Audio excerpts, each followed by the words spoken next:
nós novamente com mais uma encenação para vocês. Eu vou fazer um breve contexto aqui sobre Santo Antônio, para vocês entenderem melhor essa encenação.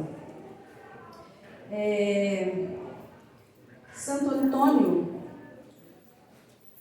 ou Antônio de Lisboa, de Pádua, nasceu em 15 de agosto de 1195, faleceu em 13 de junho de 1231. O sobrenome é incerto, mas foi batizado inicialmente por Fernando. Primeiramente, pertenceu à ordem dos cônegos regulares da Santa Cruz, que seguiu a regra de Santo Agostinho, no convento de São Vicente de Fora, em Lisboa, indo posteriormente ao convento de Santa Cruz, em Coimbra, onde aprofundou os seus estudos religiosos através da leitura da Bíblia e da literatura patrística, científica e clássica. Tornou-se franciscano em 1220 e viajou muito, vivendo inicialmente em Portugal, depois na Itália e na França, retornando posteriormente à Itália, onde encerrou sua carreira.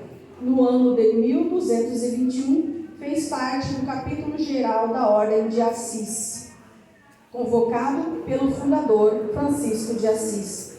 Posteriormente, quando a sua eloquência e cultura teológica se tornaram conhecidas, foi nomeado mestre de teologia em Bolonha, tendo a seguir pregado contra os albigenses e valdenses em diversas cidades do norte da Itália e no sul da França. Em seguida, foi para Pádua, onde morreu aos 36 ou 34 anos.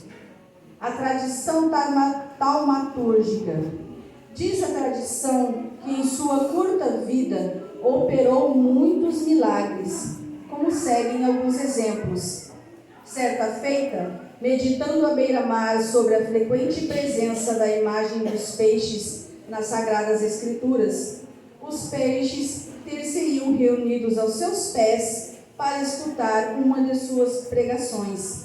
Outra vez, teria restaurado um campo de trigo maduro para a colheita que fora estropiado por uma multidão que o seguia. Teria também protegido milagrosamente seus ouvintes da chuva que caía durante um sermão. E uma mulher, impedida pelo marido de ir ouvi-lo, pôde escutar suas palavras a quilômetros de distância. Soprou na boca de um noviço para expulsar as tentações que sofria, confirmando a sua vocação. Dentre outros vários milagres realizados por Santo Antônio ainda em vida. Ele foi um santo que, logo após a morte, mais ou menos um ano, ele foi canonizado. Hoje, nós vamos encenar a peça sobre o milagre eucarístico de Santo Antônio, considerado um dos seus maiores milagres. Em todos os lugares por onde passava, Santo Antônio de Pádua era o flagelo dos hereges, em virtude do maravilhoso dom que possuía de refutar suas objeções e desmascarar as suas calúnias contra a fé católica. Encontrando-se ele certo dia em Toulouse, na França, para combater os erros dos inimigos da Santa Igreja, viu-se em luta contra um dos mais tenazes albigenses. A longa discussão acabou recaindo sobre o tema do augusto sacramento da Eucaristia. Após grandes dificuldades, o defensor do erro ficou reduzido ao silêncio. Por fim derrotado, mas não convertido, ele recorreu a um argumento extremo, desafiando o santo.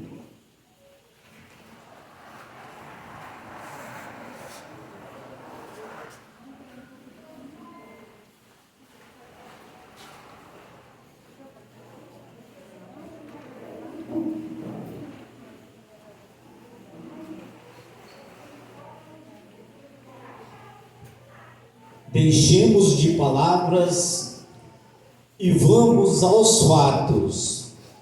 Se por algum milagre podeis provar diante de todos que o corpo de Cristo está de fato presente na hóstia consagrada, eu abjuro a heresia e me submeto ao jugo da fé.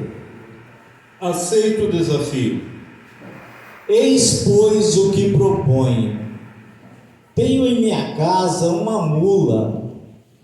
Depois de deixá-la fechada durante 3 dias, sem qualquer alimento, eu a trarei para esta praça. Então, na presença de todos, oferecerei a ela uma abundante quantidade de aveia para comer, e vós lhe apresentareis isso que dizeis ser o corpo de Cristo. Se o animal faminto abandonar a comida a fim de correr para esse Deus,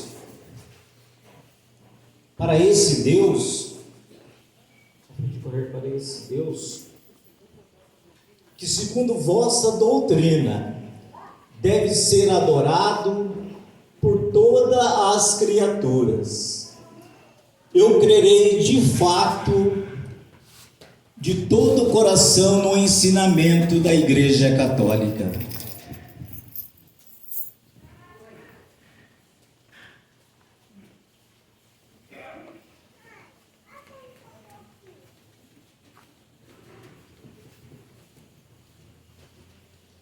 No dia marcado, acorreu gente de todas as partes, enchendo a praça, onde se realizaria a grande prova.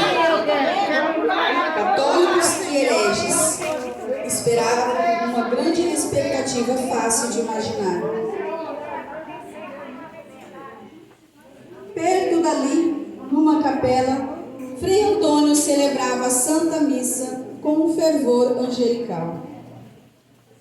Chega então o albigense puxando a mula, enquanto o comparsa traz o alimento preferido do animal. Uma multidão de hereges o escolta, pressagiando sua vitória. Neste momento, sai da capela Santo Antônio, tendo nas mãos o cibório com o Santíssimo Sacramento. Faz-se um profundo silêncio.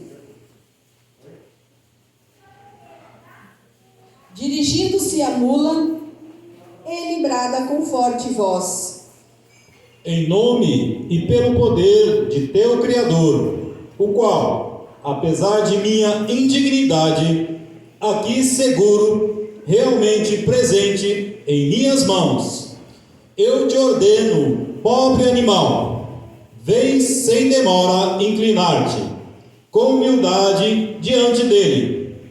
Devem os hereges reconhecer que toda criatura presta submissão a Jesus Cristo, Deus Criador, que o Padre Católico tem a honra de fazer descer sobre o altar.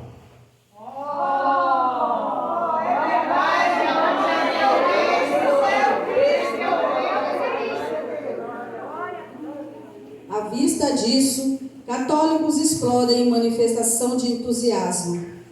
O dono da mula, porém, mantendo a palavra de honra dada a Santo Antônio, abjura a heresia e torna-se um fiel filho da Igreja.